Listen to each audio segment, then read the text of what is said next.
اس لیے اس وقت حضرت عباس علمدار بھی 3 دن کے پیاسے تھے۔ جب آپ پانی لانے کے لیے نہر فرات پر پہنچے تھے تو آپ نے اس وقت پانی پر اپنا قبضہ بھی کر لیا تھا۔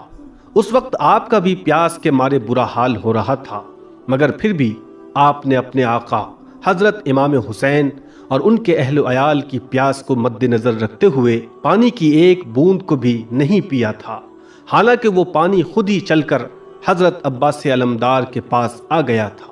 دوستو، اب آپ کو حضرت عباس علمدار کی قبر مبارک پر ہونے والے اس معجزے کے بارے میں جاننے سے پہلے سرداب کے بارے میں جاننا بے حد ضروری ہے، تبھی آپ کو یہ پوری بات سمجھ میں آئے گی۔ ہم آپ کو بتا دیں کہ حضرت عباس علمدار کی روضہ مبارک کا اہم حصہ سرداب ہے، جہاں پر آپ کی حقیقی قبر مبارک موجود ہے۔ یہ سرداب 7ویں صدی میں تعمیر کیا گیا تھا۔ اس سرداب کی دیواریں بہت ہی زیادہ موٹی اور چوڑی بنائی گئی ہے۔ اس میں بہت ساری گیلریاں اور تنگ راستے بھی ہیں۔ اس کے تقریباً درمیانی حصے میں زمین پر ایک لوہے کا دروازہ بھی ہے۔ یہ دروازہ اس راستے پر کھلتا ہے جو سرداب کی طرف جاتا ہے۔ یہ راستہ 8 سیڑھیوں پر بنا ہوا ہے اور ان 8 سیڑھیوں کے بعد سرداب کا فرش شروع ہو جاتا ہے۔ اس کے بعد سرداب گیلری کی جو دیوار ہے اس کے بالکل قریب میں ہی حضرت عباس علمدار کی قبر مبارک موجود ہے۔ وہیں پر محراب نما طاق بنے ہوئے ہیں۔ سرداب میں بنے ان محراب نما طاقوں کی تعداد 13 ہے اور یہ سب پیمائش میں ایک دوسرے سے مختلف ہیں۔ دوستو، شیخ حلیم عباس جن کی عمر اب 76 برس ہے، وہ پچھلے 36 سالوں سے حضرت عباس علمدار کے روضہ مبارک پر خادم اعلیٰ رہے ہیں۔ انہوں نے اپنی کتاب روضہ ابو الفائز میں لکھا ہے کہ پہلے سرداب میں یہ پانی چشموں کی صورت میں بہتا تھا، یعنی کہ یہ ایک طرف سے آ کر دوسری طرف چلا جاتا تھا اور پھر 400 سالوں تک یہ پانی ایسے ہی چلتا رہا۔ اس کے بعد میں یہ پانی ایک جگہ پر جا کر ٹھہر گیا اور پھر کبھی کبھی یہ پانی حرکت کرنے لگا، لیکن اس کا پتہ نہیں چل پایا کہ یہ پانی کہاں سے آ رہا ہے اور کہاں چلا جاتا ہے۔ لیکن مجھے لگتا ہے کہ یہ پانی حضرت عباس کی قبر مبارک کے آس پاس میں ہی کہیں زمین سے لگاتار نکلتا رہتا ہے اور پچھلے 1400 سالوں سے یہ پانی ویسے ہی مسلسل نکل رہا ہے۔ یہ اللہ تعالیٰ کا ایک بہت بڑا معجزہ نہیں تو پھر کیا ہے؟ اور یہی نہیں، اس پانی کا ایک معجزہ یہ بھی ہے کہ یہ پانی سردیوں میں گرم رہتا ہے، جبکہ گرمیوں کا موسم آتے ہی یہ پانی بالکل ٹھنڈا ہو جاتا ہے۔ دوستو، ہم آپ کو بتا دیں کہ پہلے سرداب کی سیڑھیاں عام لوگوں کے لیے کھلی ہوتی تھی، یعنی کہ یہاں پر کوئی بھی آ جا سکتا تھا اور یہاں سے ہر کوئی اس پانی کو تبرک کے طور پر اپنے ساتھ لے جاتا تھا۔ دوستو، ایک دفعہ حرم حضرت عباس کی دیواروں میں دراڑ کا بہانہ بنا کر ایک ریسرچ کرنے والی ٹیم انگلستان سے یہاں پر آئی۔ اس ٹیم کی قیادت ایک برطانوی سائنسدان کر رہے تھے۔ وہ ٹیم وہاں آئی اور دیوار میں موجود دراڑوں کی جانچ شروع کر دی، یعنی کہ ان دراڑوں کو وہ دیکھنے لگے۔ لیکن ہم آپ کو بتا دیں کہ اس ٹیم کا اصل مقصد حضرت عباس علمدار کی قبر کے ارد گرد رہنے والے اس پانی پر تحقیق کرنا تھا۔ اس حوالے سے جیمز ووڈ نے اپنی کتاب دی ٹروتھ میں لکھا ہے کہ جیسے ہی ہم نے حضرت عباس علمدار کی قبر مبارک کے ارد گرد چند فٹ تک زمین کی کھدائی کی تو ہم سب لوگ حیران رہ گئے، کیونکہ جیسے ہی ہم نے چند فٹ کی کھدائی کی تو وہاں سارا کا سارا پانی ان سوراخوں میں چلا گیا۔ یہ دیکھ کر ہم سب حیران رہ گئے۔ ہمیں وہ پانی جاتا ہوا تو دکھائی دے رہا تھا، لیکن کہاں سے نکل رہا ہے اس نکلتے ہوئے پانی کے بارے میں ہم نہیں جان سکے۔ لیکن ہماری اس ریسرچ میں ایک بات تو طے ہو گئی کہ یہ پانی کوئی عام پانی تو نہیں ہو سکتا، یہ پانی تو اللہ کی قدرت کا ضرور کوئی کرشمہ ہے، کیونکہ ہم نے دیکھا کہ وہاں پر نہ ہی کوئی چشمہ ہے اور نہ ہی کوئی جھرنا ہے۔ دوستو، اب ہم آپ کو یہ بھی بتا دیں کہ پچھلے 50 سالوں سے یہ پانی اپنی ایک سطح برقرار رکھی ہوئی ہے۔ اب یہ پانی اس سطح سے نہ ہی کبھی کم ہوتا ہے اور نہ ہی کبھی زیادہ ہوتا ہے۔ شیخ حلیم عباس لکھتے ہیں کہ دنیا کے کسی بھی کونے میں پانی اگر 1 مہینے سے زیادہ ایک جگہ پر پڑا رہتا ہے تو پھر وہ پانی بدبودار ہو جاتا ہے، لیکن اس سرداب کے بند ہونے کے باوجود بھی یہ پانی کبھی بھی بدبودار نہیں ہوا ہے، بلکہ یہ پانی خوشبودار ہوا ہے اور ساتھ ہی یہ پانی میٹھا بھی بہت زیادہ ہے۔ اس کے علاوہ اس پانی کی سب سے بڑی خصوصیت یہ ہے کہ اس پانی کی سطح قبر کی دیواروں سے اونچی ہونے کے باوجود بھی پانی کبھی بھی قبر مبارک میں داخل نہیں ہوتا۔ دوستو، یقیناً اللہ تعالیٰ کا یہ ایک بہت بڑا معجزہ ہے جسے آج لوگ اپنی آنکھوں سے دیکھ رہے ہیں۔ اسے دیکھ کر آج دنیا کے بڑے بڑے سائنسدان بھی حیران ہو رہے ہیں، کیونکہ یہ کتنی خوبصورت بات ہے کہ 1400 سالوں سے حضرت عباس علمدار کی قبر مبارک کے آس پاس یہ پانی موجود ہے، مگر کبھی بھی یہ پانی حضرت عباس کی قبر مبارک کے اندر داخل نہیں ہوتا، اور ساتھ ہی اس پانی میں نہ کبھی بدبو آتی ہے اور نہ ہی یہ پانی کسی قسم کا کوئی کھارا پانی ہے، اور نہ ہی یہ پانی کبھی گندا ہوتا ہے، اور نہ ہی اس پانی میں کسی قسم کا کوئی فنگس پیدا ہوتا ہے۔ دوستو، اللہ پاک کا یہ معجزہ سننے کے بعد بھی اگر کوئی شخص اہل بیت کی عظمت کو نہ مانے تو اس سے بڑا بدنصیب شخص کوئی نہیں ہو سکتا۔ بے شک اہل بیت کی پیروی بھی لازمی ہے۔ اللہ تبارک و تعالیٰ سے دعا ہے کہ اللہ پاک ہمیں اپنے پیارے نبی کے صدقے طفیل حضرت عباس علمدار کے روضہ مبارک کی زیارت نصیب فرمائے اور ہمارے دلوں میں اہل بیت کی محبت کو پیدا کر دے۔ آمین، اللہم آمین۔ ایک بار آپ بھی کمنٹ باکس میں آمین ضرور لکھ دیں۔ دوستو، سوشل میڈیا پر آج کل ایسی بہت سی باتیں اور ویڈیوز وائرل ہوتی رہتی ہیں۔ کچھ واقعی حیرت انگیز ہوتی ہیں، جبکہ کچھ دعوے ایسے بھی ہوتے ہیں جن کی سچائی جاننا بے حد ضروری ہوتا ہے۔ اس لیے ہر وائرل ویڈیو پر آنکھ بند کر کے یقین کرنے کے بجائے اس کی حقیقت جاننی چاہیے۔ اب ایسی ہی ایک وائرل ویڈیو ان دنوں صدام حسین کے نام سے سوشل میڈیا پر تہلکہ مچا رہی ہے۔ آئیے جانتے ہیں کہ آخر اس کی سچائی کیا ہے۔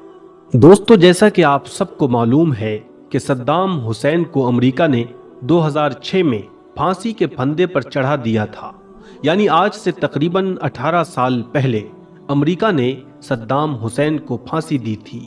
اب جس شخص کو اس دنیا سے گئے ہوئے تقریباً 18 سال کا وقت گزر چکا ہو، اگر اس کے بارے میں یہ کہا جائے کہ وہ مرا نہیں ہے بلکہ وہ تو زندہ ہے، تو کیا آپ اس بات پر یقین کریں گے؟ کیا آپ اس بات پر بھروسہ کریں گے؟ ہرگز نہیں۔ لیکن دوستو، اس وقت صدام حسین کو لے کر ایک ویڈیو سوشل میڈیا پر بہت ہی زیادہ تیزی کے ساتھ وائرل ہو رہی ہے، جس میں صدام حسین خود یہ کہتے ہوئے نظر آ رہے ہیں کہ میں مرا نہیں ہوں بلکہ میں تو زندہ ہوں۔ امریکہ نے جس شخص کو 2006 میں پھانسی دی تھی وہ میں نہیں تھا بلکہ وہ میرا کوئی ہم شکل تھا۔ صدام حسین کے اس ویڈیو نے پورے سوشل میڈیا پر تہلکہ مچا کر رکھ دیا۔ آج ہر کوئی صدام حسین کے اس ویڈیو کو دیکھ کر حیران ہو رہا ہے۔ آج کی اس ویڈیو میں ہم آپ کو اسی ویڈیو کی پوری حقیقت بتانے والے ہیں۔ سچائی جان کر یقیناً آپ بھی حیران رہ جائیں گے، اس لیے آج کی یہ ویڈیو آپ سب کے لیے بہت ہی زیادہ خاص ہے۔ آپ اس کو آخر تک ضرور دیکھیں۔ سب سے پہلے تو ہم آپ کو بتا دیں کہ صدام حسین کون تھے اور امریکہ نے ان کو پھانسی کیوں دی، اس کے پیچھے کیا وجہ تھی۔ پھر ہم آپ کو اس وائرل ویڈیو کی پوری سچائی بتائیں گے، اس لیے آپ اس ویڈیو کو ذرا بھی اسکپ مت کیجیے گا۔